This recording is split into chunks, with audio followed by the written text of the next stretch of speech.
Go. Here we go. We're about to. Here we go. Into Allah's garden, next to Salam Memorial Cemetery, Atlanta's first and only Islamic cemetery. We're about to do a TV show as we walk through this beautiful garden here. And we're about to do a television show on Ramadan. Assalamu alaikum, my sisters. How do y'all enjoy this garden that y'all just came from? It's so beautiful and peaceful. I just wanted to stay out there. Thank you. That's the testimony, and that's what we try to present. Thank you. Here we go. We got some testimonies. The Muslim sisters that just been to the Garden of Allah, where we're going to be taping this program here on the Masjid Ashura YouTube channel. And as we walk through this beautiful, beautiful spot. Now, Masjid Salam Memorial Cemetery is a cemetery that is the only one in the city of Atlanta that is founded by Mir Fahid al-Mawakil, and the believers here are so proud of it and have an Islamic cemetery. Now we're about to enter the garden of Allah. In addition to the property of Masjid Ashura that Amir Mawakil established and created back here because he wanted something for the believers to enjoy, and it's so beautiful as the brothers sit there and they're ready. They're ready for the program. Woo! Oh my God, this is so beautiful. Praise be to Allah. This is the Garden of Allah here on Masjid Ashura, and we hope you enjoy our show.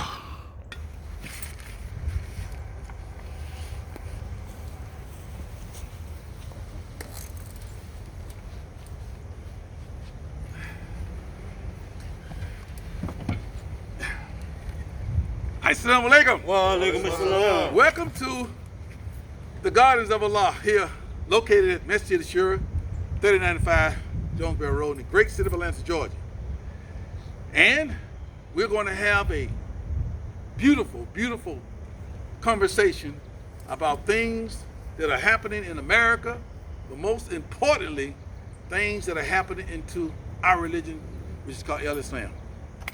But before we start, let me invite all who are listening or may see this program as we give our declaration of faith, which goes, Ashhadu an la ilaha illallah wa ashhadu an Muhammadan Rasulullah. Translated means we bear witness there's none worthy of worship as a deity, as a creator, as a God, but God Almighty, Allah, and He is one. And that Muhammad ibn Abdullah, a man who lived over 14 centuries ago, is God's last prophet and messenger. Now, let's begin. But before, I want my guests to introduce themselves to you, starting from my right, your left, and going around. Assalamu alaikum. My name is Ibrahim Abdul Rahman. I'm resident Imam here since 2008.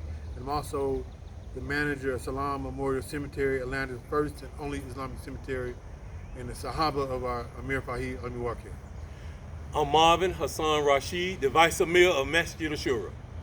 And I'm Amir Fahid Ali Mawakil, the Amir, founder of this great community here in Atlanta. And again, I extend to you welcome. I am Paul Abdullah, treasurer of Masjid Ashura. I'm also the Dawah coordinator of Masjid Ashura. I'm a Dawi. Thank you. Assalamu alaikum. Assalamu alaikum. May God's peace and blessing be upon you all. I'm Dawood Saifullah.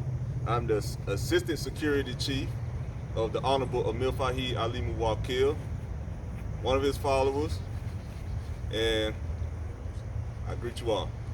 Boy, it's so wonderful to be out here in this beautiful, beautiful spot here at Masjid Ashura. Yes. The day is April the 1st, but we're no fools. And so Ramadan will start for us tomorrow, the first day of the fast of Ramadan, the great fast of Ramadan that is celebrated and observed throughout the Islamic world. You have close to 2 billion people all around the world who will be fasting during this particular month. So I would like to ask my panelists here what are their plans during this month, and what do they hope to accomplish during this month. We're going to start with our resident Imam here, Imam Ibrahim Abdul Rahman. Once again, television audience, well, thank you for tuning in, and Assalamu alaikum.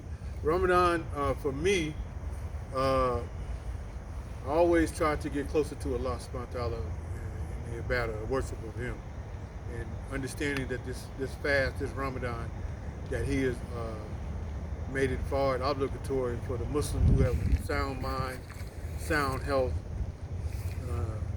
to partake in this fast. He prescribed this fast. And so I want to try to observe the fast the best of my ability, abstaining from water, food, and sex with my wife, and that I just participate in this fast, you know, iftars with the family, friends, try to get some Tawreed prayers in, reading some Quran, just trying to focus on Allah and have my iman, my spirit, my faith in Allah heightened.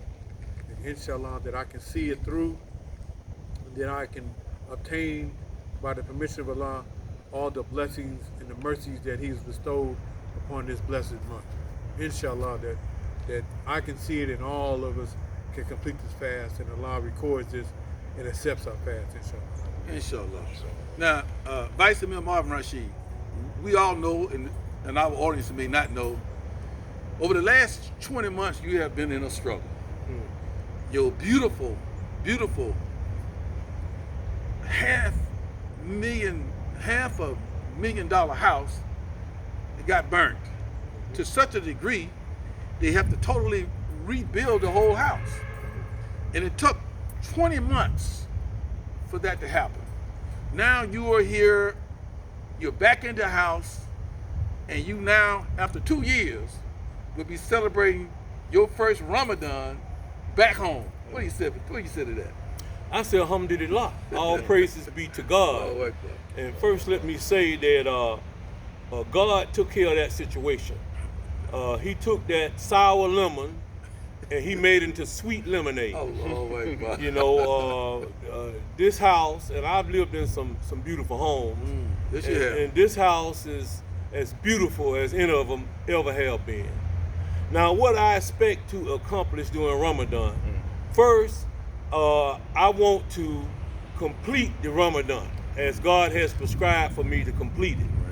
Second, I hope at the end of this Ramadan, Almighty God, Allah subhanahu wa ta'ala, highly glorified and most high, is pleased with me. That's my goal.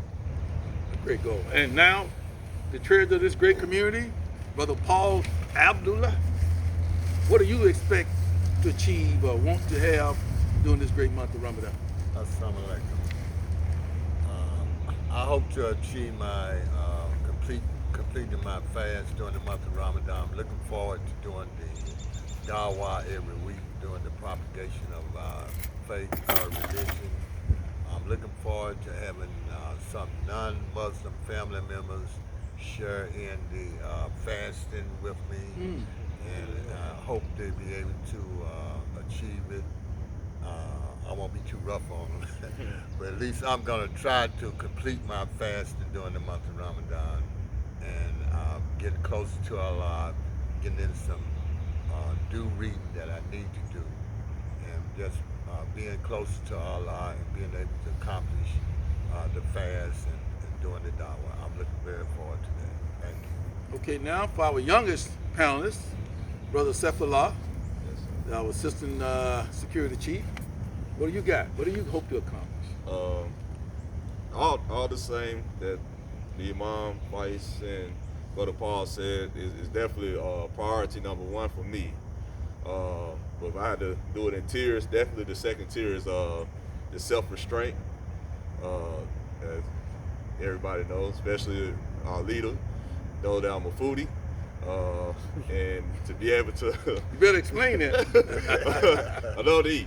I love to eat good meals, and especially when our leader treat us. You know, I try to make every last one, and I'm upset when I don't make one. But you know, seriously, definitely, being able to do that and have that kind of restraint, that discipline, it helps me throughout the year. You know, and it makes me stronger and be able to resist, you know, things out here in this world that, you know, that can lead to certain temptations. You know, it makes it a lot easier for me to restrain from those things. And so definitely, inshallah, I'll be able to grow in that aspect of my life. Okay, now myself. I have two things I are trying to achieve. First, as a community leader, and second, as an individual. But the number one thing on both of those lists, on both of those two lists, is I want Allah to be pleased with my fast. I want God to accept my fast and forgive me for the mistakes that may occur while I'm fasting. I hope to, as a community leader, to step up our work. Ramadan is a month, as I see it, a month for sacrificing, self-restraint, and added work. I hope as a community that our dawah effort is double than it was during the months that is not Ramadan. We hope to give out many copies of the Qurans during this month. And as an individual, I pray Allah and I thank Allah for the fast because I have individual things I need to work on. And sometimes it takes Ramadan to stop me, you know, because Ramadan is so powerful, it can stop me from doing those things that I take pleasure in that may be wrong. We're all human here. And thank God for his mercy of bringing this month every year in our life as a stopgap. And to say, hold it, stop. And I know that Shaitan don't want to see that coming. I know he wants to continue to plow and play with our emotion, our feelings, our lust, and everything else. But Ramadan makes us reflect back to Allah subhanahu wa ta'ala. It is a stopgap, an unbreakable stopgap. And I thank God Almighty for giving that to us. All praises be to Allah. Alhamdulillah. Now, we are in Ramadan, and we're going to talk about some things that are happening to the world. Now, the number one thing in America right now, according to the political pundits, is the war that is being raged in Ukraine by Russia. Russian President Vladimir Putin decided to invade the Ukraine. And one of his reasons for invading the Ukraine, we know expansion is one, but he wanted assurance from Ukraine, which is right next to Russia, which used to be a part of Russia. He wanted assurance that they wouldn't join NATO, that the alliance of the West that really Russia is opposition to. He could not get those assurances because the NATO members said no. And the Ukraine said no. So according to him, he felt compelled to invade that country, to literally take it over. And in doing this, there has been destruction as in any invasion that you invade. But my take on it is, and I'm going to ask your take first, in the whole scheme of things, how do you as an individual, because I brought these panels on the show to give their individual, not collective, but the individual personal comments, how they feel about what is taking place. And we're going to start with one of our great orators in this community and one of our great brothers who I believe have such provocative thoughts, and that's Brother Rashid. Great question, Brother Leader. First of all, I don't believe that's the reason that he invaded Ukraine. I think President Putin is a sociopath who don't really understand the God-fearing things that most human beings would understand. That you don't go into a country and kill literally thousands because they didn't agree that they wouldn't come into NATO. Then what does that make our former president George Bush? I said it and I'll say it again. Bush is on the same level. I think he started a war so he can get a second term. So is he a psychopath also? I wouldn't say he was a psychopath. Wait. Why would? Yeah, you define how. Why would? You put it out there. You put that word out there. Well, let me explain. Okay. Now, to the best of my knowledge, George Bush hasn't killed people or had people killed. I beg your pardon. I mean, I'm talking about outside of a supposed war. What was Iraq? I'm talking about outside of supposed war. I'm saying that Putin has had individuals killed. Okay, you know, he has put hit on individuals. So all I'm saying is that, Let me say that now. Yeah. You don't know what George Bush have done. Right, I said to the best of my knowledge. Okay. Okay, to the best of my knowledge. But we know. Putin has poisoned people. Putin has killed opponents, allegedly. Okay. Thank you. Now, I haven't heard that George Bush has had an opponent poisoned, killed, allegedly. So I'm saying that this man is a sociopath. Well, let me ask you this question. Since you said this. Most of what you have heard and said come from the Western media. Yes. Now, have you researched media in other parts of the world about George Bush as what they allege he has done? No. Okay. I just want to be fair. All I'm saying is if he had done something and the rest of the world was talking about it, it would have got over here by now. Are you sure? Okay, I'm positive of that. Okay, I know news travels in this world, especially bad news. I know a lot of things that we have done. Yeah. And they have blocked the American people from. I know things that African Americans that they don't get that don't get out. You can go to the Root, you can go to the Griot, and you read stuff that's going on in this country. If you didn't have those two sources, CNN, CBC, they would never report it. They got their agendas too. But let me say this right here. George Bush made a terrible mistake. Maybe people around him advised him, and a lot of other presidents in this society that we live in believe that America don't fire wartime president. He sent men over into a country for unjust law, unjust rule, a lie, and he gonna have to answer for that lie. Well, let me ask this question. Okay. If we supply weapons to individuals, all like Israel, they take those weapons and they kill people with those weapons. Does that not make us accessory? No. Weapon can be used for good or bad. No, it ain't. Weapon can be used to protect yourself. If you give weapons to somebody, they misuse it. That sin is on them, not you. Let's do it specifically. Okay. Who is Israel's enemy other than the Palestinians? So when we gave them those weapons, and we know what they're doing to the Palestinians by having them apartheid. You know, we are supporting that. The same thing that happened in South Africa. That's right. When the people that were supporting that apartheid government, you know, and let me say, Russia wasn't one of them, but we were. See, my thing is this. I'm going to call it fair. I love America. I love this country. Fought for this country. But I know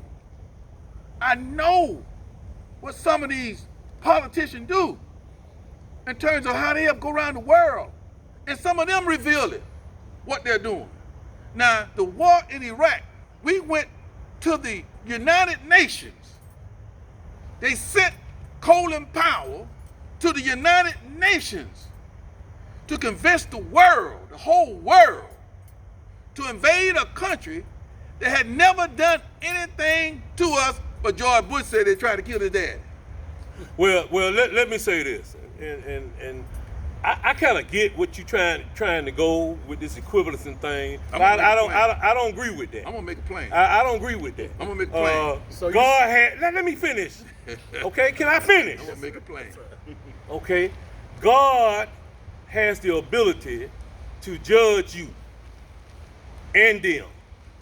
Now, as far as I'm concerned, anybody that did evil towards people will be judged for that.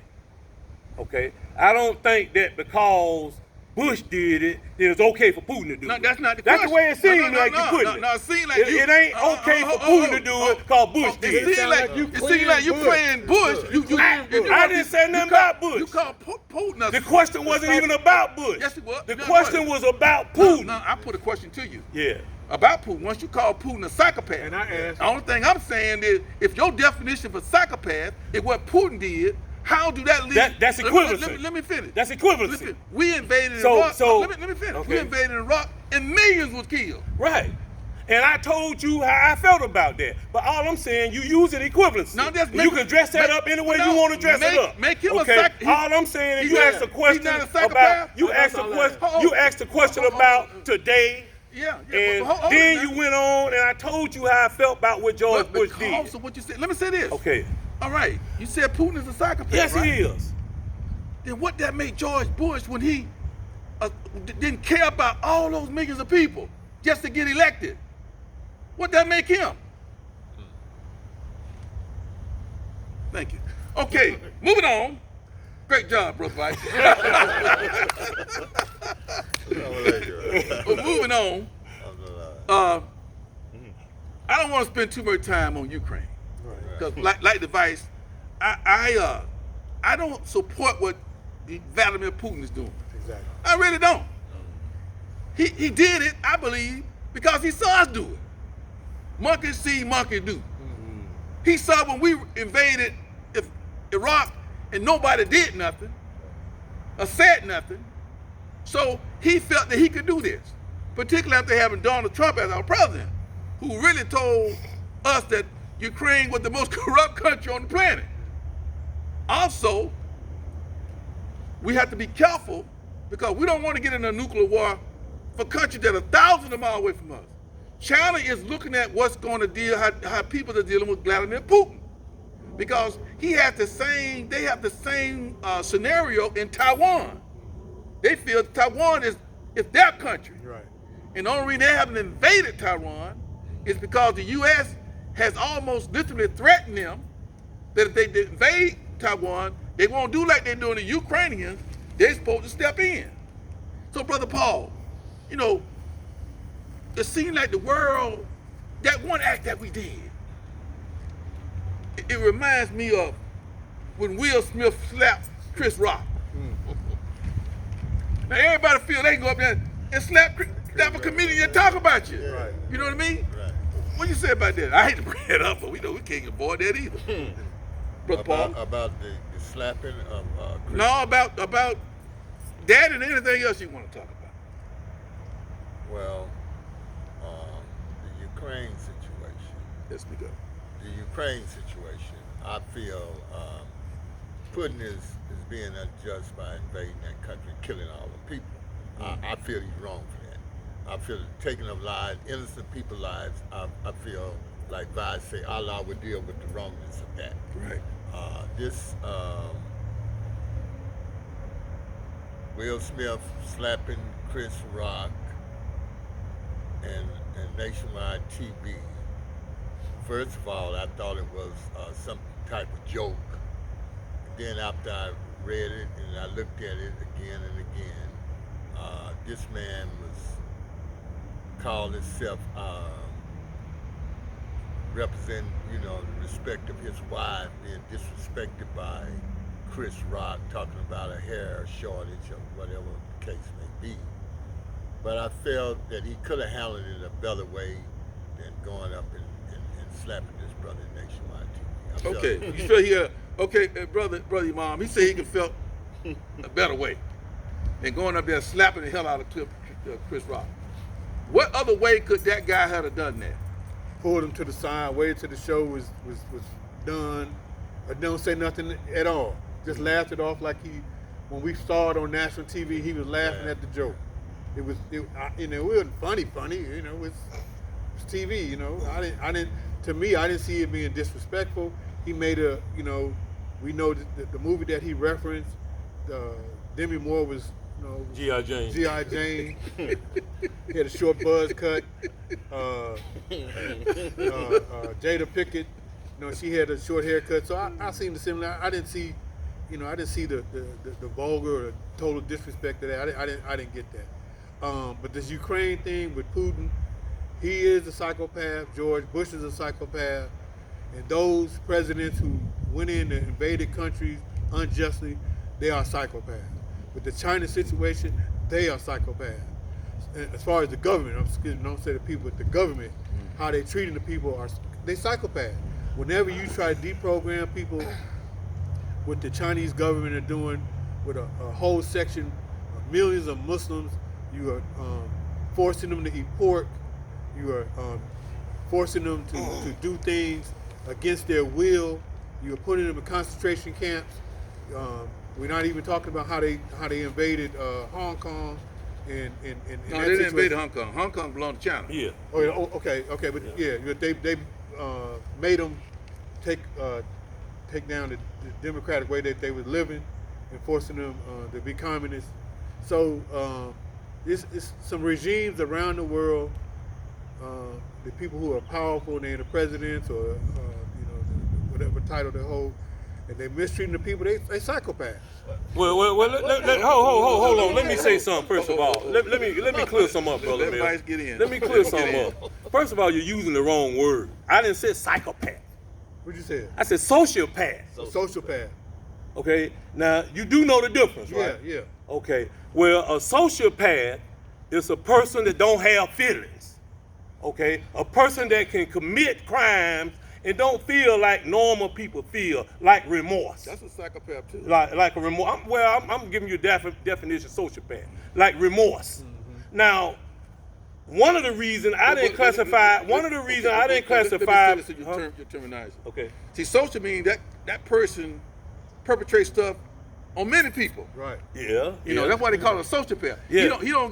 He don't give a hoot about, and you use the right term. Yeah. He don't give a hoot about society. Right. Okay. Okay. Now, a sociopath don't have remorse. Mm-hmm. Okay. A sociopath can kill and go sit down and eat dinner. Right. Okay. They don't have that kind of remorse.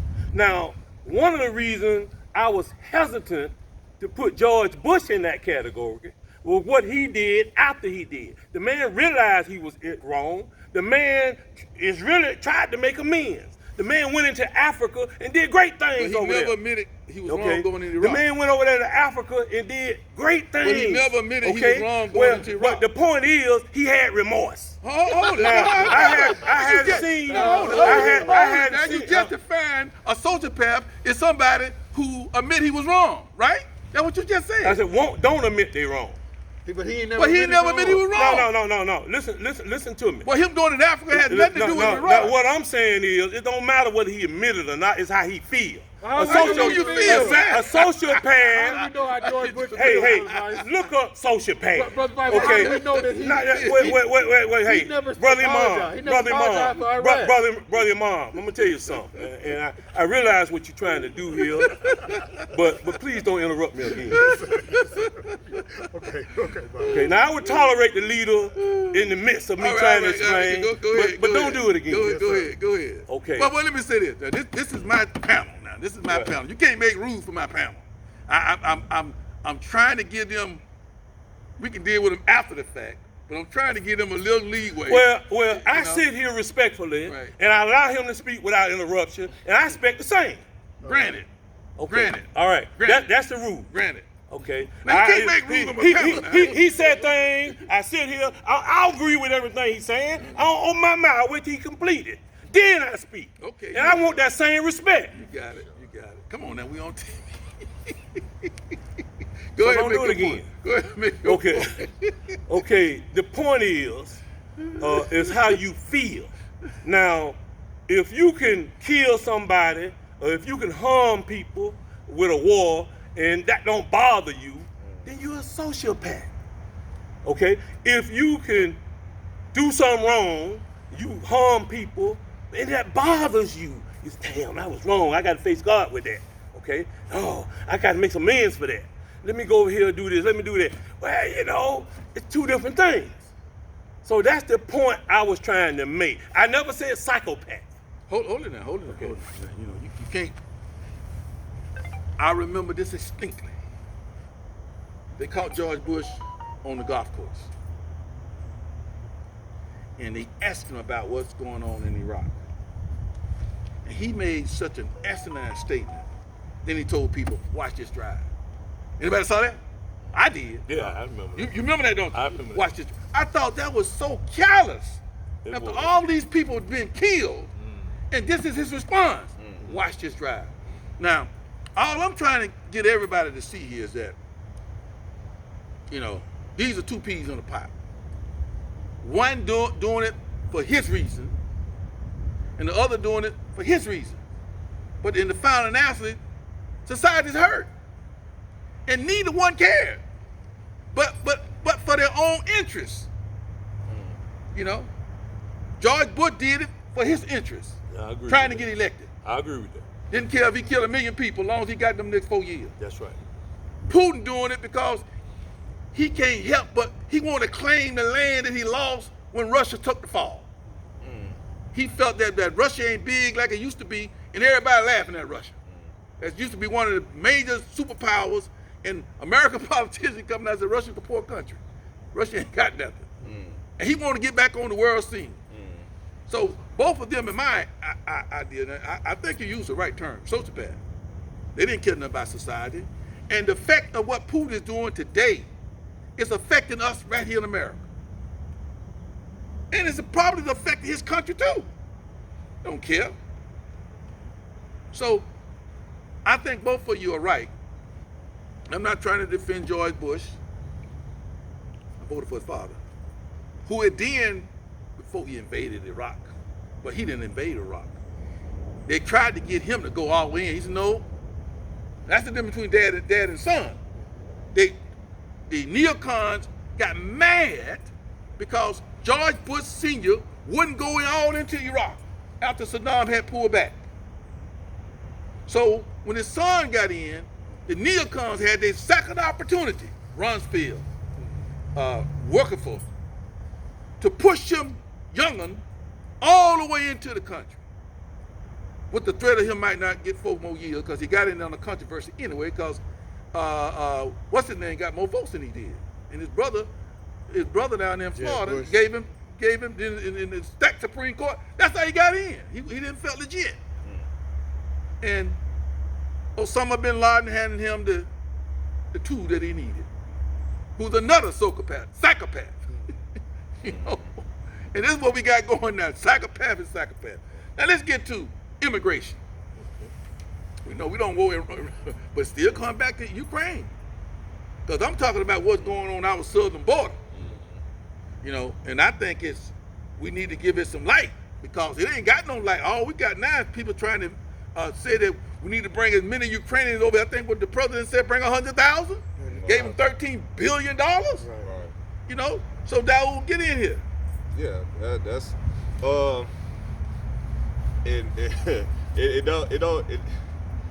the way especially like the workforce is right now, I can't understand it. Why? I understand it to the degree of what you all were talking about, but we are literally connected to a whole country, a impoverished country that need work, that people that need work, that need, you know, our economic help. And me personally, being in the workforce, being in a supervised position, and understanding how badly we need people, why we can't offer that same gesture to our neighbor country, impoverished country, it doesn't make sense to me. And I think it need to be a very open awareness to that. It need to be nationally televised about this. And even though they televised in the news, how many jobs are out there is increasing and things of that nature. Yeah, but we have nobody that's literally feeling them, you know. And like I said, you know, I just find it kind of crazy that they what they're propagating right now. I'm coming back to our hot guest over here, a never Trumper. He's a never Trumper. Now, some may say that Donald Trump stopped the flow of illegal immigration, as he called it, coming to America. Now, this is your opinion question. I mean, that you got your opinion, and nobody can say it's wrong or whatever. What do you think that Donald Trump, if he was president right now, would have done about the Ukraine situation over there in Ukraine, and about what's going on our southern border? How would you think? What's your opinion how Donald Trump would have handled that? Handled this situation that we're in now. Okay, I start with the southern border first. I don't think President Trump stopped the immigration from the southern border, but what he did was he slowed it down, which was more than all the rest of them did combined. They were just walking over the darn border by the hundreds, okay, with these coyotes, and everybody was allowing it. Trump slowed it down. One of the best moves he made was holding them up in Mexico, because see, it's a rule in the Constitution that if they get on American soil, you got to accept their application, and you got to kind of let them sit around until it's adjudicated. But guess what? Most of them disappear, never to be seen again. Okay, so I give him good credit for that. Now let me coming from this brother, another Trumper, I think that's a true and honest answer. Yeah. I mean, it's just a fact. You know, he did that. Now, as far as the Ukraine situation is concerned, I believe that Donald Trump would not have allowed 100,000 Ukrainians to come in. See, the Democrats exposed their hand with that move, and the hand is the same hand that the Republicans had. And like I've said 100 times, right, brother Imam, the heads and tails are the same coin. You know, ain't a penny worth of difference. What they're trying to do is whiten up America. Okay, you know, it's a fact. Television, you know, Trump came out and said once, well, you know, why can't we get immigrants from the Netherlands? And why they all got to come from, you know, these brown countries and these black countries? And that's another thing I like Trump about. You know, his honesty. You know, he's a liar now. Yeah. Now, he'll tell a lie about politics, but by his opinion, he'll pretty much come out and tell you how he truly feels. And nobody, and the thing that bothers people is that nobody holds that against him on his side. Okay, that's what bothers people. But I think he would have held up them Ukrainians based on how he dealt with them before that impeachment. And what he said before that impeachment. I think he would have did a better job. I think that President Biden folded, man. You know, he folded, you know, absolutely. You know, you're gonna bring 100,000 people in this country when y'all crying that you can't afford Social Security, when y'all crying that you can't afford to help people with health care, when y'all crying that you can't feed people, you know, the country going broke, but you're gonna bring 100,000 of them in and talk about giving them $13 billion. Well, where's my 40 acres and a mule? You know, my family's still waiting on that. You know, you're not even considering that. But yet you want to give $13 billion away? Come on, man. Brother Mom, same question, same scenario. I think Trump did what he did for votes with the building the wall. I really don't care. I really think he didn't care if they got in or not. It's just to keep the base and the people, you know, keeping. So you think Donald Trump didn't care about how many folks from the southern border come over here? Me neither. I didn't. I don't either. And I believe he would have, because just like Vice said, the whitening of America, he would have brought in more Ukraine. Another point of view. Because he, like you just said, he wanted the Netherlands and the Scandinavian, those were white people. Ukrainian white people, Caucasus Mountains, not racist, just the reality. And he would have brought him in, and he would have set him up. And the Republicans and the Democrats, when Biden put that bill, they said, yeah, the Republicans and the Democrats sign off. You know, I don't hear nobody say, no, we don't need to give it. Everybody says sign. Well, where do I sign? Bring them in. So Donald Trump would, if it had jumped off, like it's jumped off with Putin in Ukraine and the people with refugees, I believe he would have set aside more. All right. Let me drop this before you say that. Remember now, Trump went his whole presidency trying to appease Putin. So if Putin, he wouldn't have made that move because Putin wouldn't have wanted him to make that move. All right. Okay, well, hold it, bro. I'm going to get to you. Wait a minute. Now, do you think that Putin would have invaded Ukraine if Trump was in office? No, he wouldn't have had to. Okay. He wouldn't All have right. had to. Same question, same scenario. Assalamu alaikum. I don't think Trump would have let the Ukrainians in due to the fact he was on them about being, like you said, one of the most corrupt countries. I don't think he would let that many refugees in, and I don't think he would have Putin would have invaded Ukraine if Trump would have still been in office. No. That's my opinion. What you base that on? Give me some basis for why you think that. I got an idea, but what do you base that on? That he wouldn't have invaded the Ukraine Because if he was was in office? had befriended Putin. Him and Putin was they had befriended each other, and he was going along with Putin ideology over there in Russia. Okay, I hear that, but I think there's another reason. Does anybody know other than myself? Business. I don't know. Well, Think about it now. Think about it. you know, when Trump came in, he put a lot of pressure on NATO. There you go. He told There them, you y'all go. gonna have to start paying. That's it. There you You're go. gonna start That's paying, the key. paying for the He protection. wouldn't have to because he shot down NATO. Right. NATO couldn't do nothing now because Trump put the light on them for their lack of spending and everything else. They got so concerned about themselves, they weren't studying about the Ukraine. That's right. And Putin knew that as long as Trump there wasn't going to be no move to make them to bring in NATO because Trump was he was really trying to destroy NATO. Yeah. Trying to dismantle it. Yeah, I agree with that. And Great also, point. playing about how we always the ones that have to police everything, and them not stepping in as well.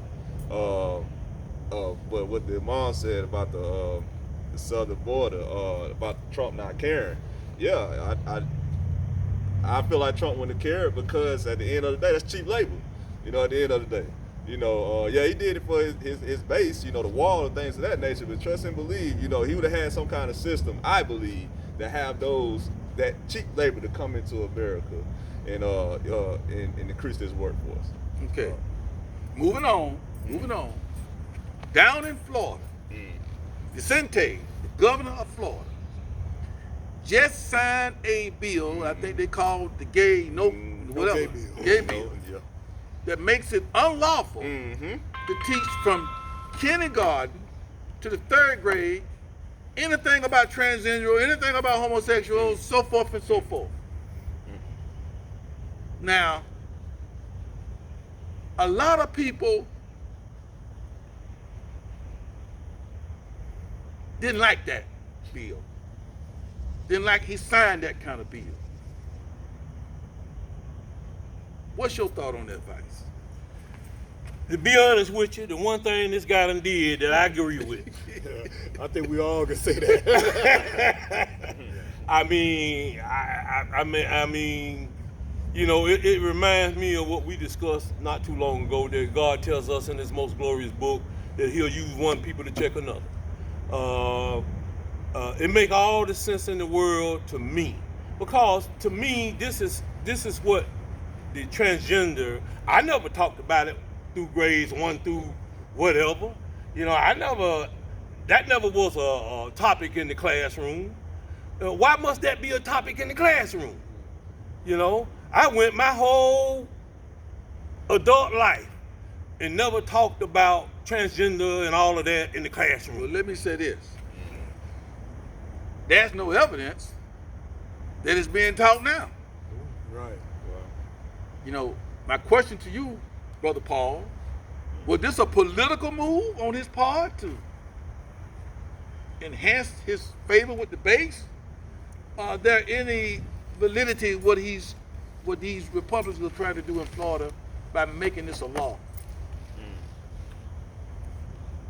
Maybe this guy, DeSantis, I believe he did it for his base. I believe he made a move for his base to increase his base. I think he did it. Daoud? Yeah, I definitely think it was for his base. It is what it is. But I thank God that he got a base with that type of mentality, with that type of mindset. but let me say this, Dawood. It goes further than the base. There's a lot of people outside his base don't agree with that. He did it for popularity. But if he did it for, okay, I agree with that, and that would be a smart move because that is a popular thing right now. Every time you turn around, we're talking about Woman of the Year, a former man, best swimmer in America right now, a former man, in the women pool. Still a man. But let me say this. Still a man. Nah. Correct. I believe some of these guys got some principle too. I don't find it hard to believe that a governor would want to, with all this stuff that's going on in the world in the United States, I don't think it's so difficult for him to say, well, I got some power. Let's make sure it don't happen. And I don't think it's a political move. I think some people sincerely feel that they don't want that kind of stuff taught in school. Yeah. And if you don't put a law out, it can sneak in. Absolutely. So maybe he was on that plane and said, well, let's make this law, the Republicans, let's make this law because we know the Democrats weren't going to do it. Now, let's bring it home to Georgia, our beloved state that we reside in. For those out there, we are in Atlanta, Georgia. We have a governor, Brian Kemp is his name. Donald Trump think he's a low-down dirty dog. I want to get, here I go this another Trumper again. I want to get what you think. Is Trump true with that? No, he's not. Explain why not. Well, the reason he's not a low-down dirty, the reason why Trump think he's a low-down dirty dog is because this man that support his foolishness during the last national election. President Trump tried to get him and Raffensperger, the Attorney General, to support the idea that the election was stolen. And neither man supported that. So all of a sudden, they're a low-down dirty dog. This man is supporting people in Alabama, Mississippi, who are low-down dirty dogs. So in Trump world, anybody that don't go along with him is a low-down dirty dog. Brother Imam.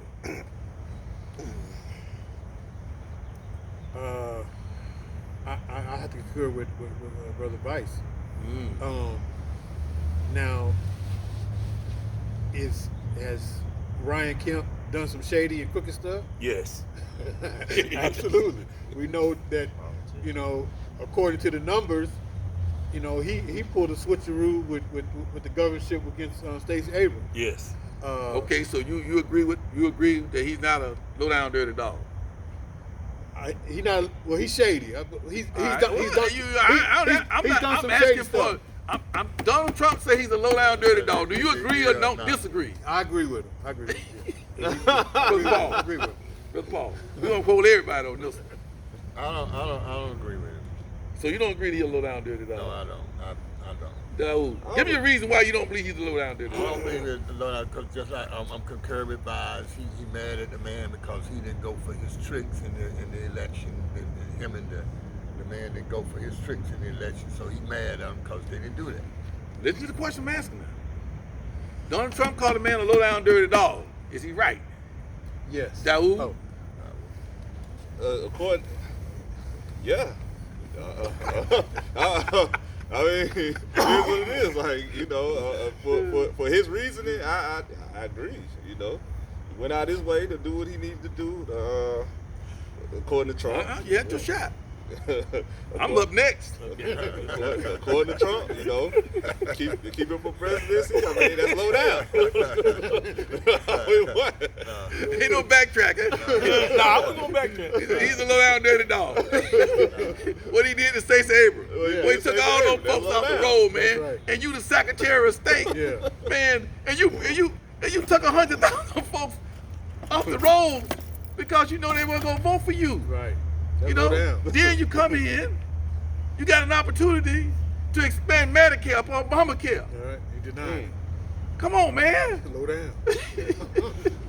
Let me say this, and I think the Amir cleared this up, because he was on the other side of this type of argument. All of them in that case, a low down dirty dog. Oh, we were specifically talking Okay, about Brian Kemp. we talking politics, and they got an old saying in this country. I don't particularly agree with it, but they say it. They say all is fair in love and politics. I was just speaking about Brian Kemp. Yeah. Now, my question, just because Donald Trump said it, don't make it false. Now, because I didn't want y'all just to concentrate on what Donald Trump, why he's a low down dirty dog. Because Donald Trump may have the nerve to say that. But I'm quite sure Stacey Abrams believe, because he took all them votes off the road, Right. he's a low down dirty dog. Now, I think Brian Kemp has done some great things in Georgia. You know, I think one of the great things he did is appointing that special prosecutor down there in the Aubrey case. Yes. Brunswick, Georgia. Yeah. I was surprised and shocked that he even came out and said what he said about that particular case. You know, but getting to that, we got to touch on this police killing African Americans here, and citizens killing African Americans. We're talking about the Amon Arbery case down there in Brunswick, Georgia. Okay, we're talking about that lady that got convicted for killing that boy for stopping for done Air freshener. air pressure down In there. Minnesota. Yeah, and we're talking about the woman that walked into her another man's apartment in Killed Houston him. while he's eating ice cream Right. and murdered him. Right. Now, in each one of these cases, particularly the two cases, not the Amar cases, because the judge can do nothing but give them that. But these other two cases, a black judge in particular, if y'all can recall, in Houston, Yeah, woman. after the girl was found guilty, let me hug you. Yeah. Can I hug you? And the one that is in Minneapolis, after that woman killed that boy for nothing, tell me a taser. You know you had a gun in your hand. The judge sit there and cried crocodile tears as she sentenced him. My question is this. One of the major things that is wrong in our criminal justice system is that these judges that we put on the court that is presiding over these cases, they are elected by the people. That's right. That's right. And I knew that once that defense attorney brought all those letters in that people wrote in about this woman in Minneapolis, I know right that then, in my opinion, this judge saw votes. Yes. What can we do about this criminal justice system that we have in this country that is so biased against African American people and people of color? Open floor. You hit it on the head, Brother Amir. Maybe we need to look at all judges having, a certain limit appointment or a lifetime appointment, and they don't have to rely on the votes. Then, maybe at that juncture, if they had, then that's supposed to be the whole thing with the Supreme Court. They got lifetime appointment. And federal judges. And federal judges. So the politics, whether you like what they do or don't like what they do, you can't remove them or vote on them. Maybe we need to get to that on all levels. Quickly. Any other comments on that? Well, first of all, if a policeman is convicted, the city needs to hit the police union. And people have to be a conscious voter. So we vote in, not just for the presidents and the governor, but we go in because the name's on the ballot. We need to be more conscious of who we're voting for and not just, skip that over. And we need to have more people register to vote so we can be on these juries. So you want to still keep the voting system with these judges? We need conscious, if we have a record. My question was this. Yes. What we need to do? Because your remedy is that we need to be more conscientious voters when we vote for these judges. Yeah, all out for that. Post Paul. Good luck. I concur with the Imam on that matter. So you still want to keep the voting system, right? Yes, keep voting. Daoud? To be honest, I'm not gonna act like I know the solution, but I do know this. Whatever it is, it has to be something extreme. It has to be some extreme measures, whatever it is. What we need to do. Here's my take on it. Get rid of the human factor. Thank you. Extreme. Put a computer up there. And once the person is convicted, put all the information in and get the recommendation of the jury and put it in the computer and spit out the penalty. There we go. Spit out the penalty. You can't, according to the Constitution, right? You gotta be judged and tried by your peers. You can't be by a computer. You are trial. I'm talking about you're guilty. You're guilty. Okay, your peers already say you're guilty or innocent. Oh, okay. If you're guilty, feed that information into the computer. Feed everything y'all would say to a judge. Feed it into a computer, and let the computer spit out what it's gonna spit out. I trust the computer better than I trust these Caucasian judges. I'm biased. Yeah, I do too. I'm biased. I really do. Unless they got a racism, a program for racism. They make them, don't they? They make them too. They got a glitch in there. Huh? We should know if we sit up the tree there, boy. Yeah, like I say, I don't know. Ladies and gentlemen, I hope you enjoyed this show. It's unscripted. Forgive us for our, sometimes uncontrollable emotion, because we are emotional people here at Message of the Shura. We like to speak our mind, and I try to get my sahabas, my companions at this forum, a little bit, but we don't have to pull a rank on them. Now, we will pull a rank, but since I'm the man on the table, I'm trying to give some slack.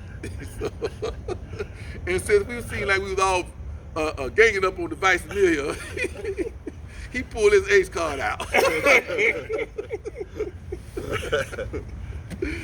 But we hope you enjoyed our program.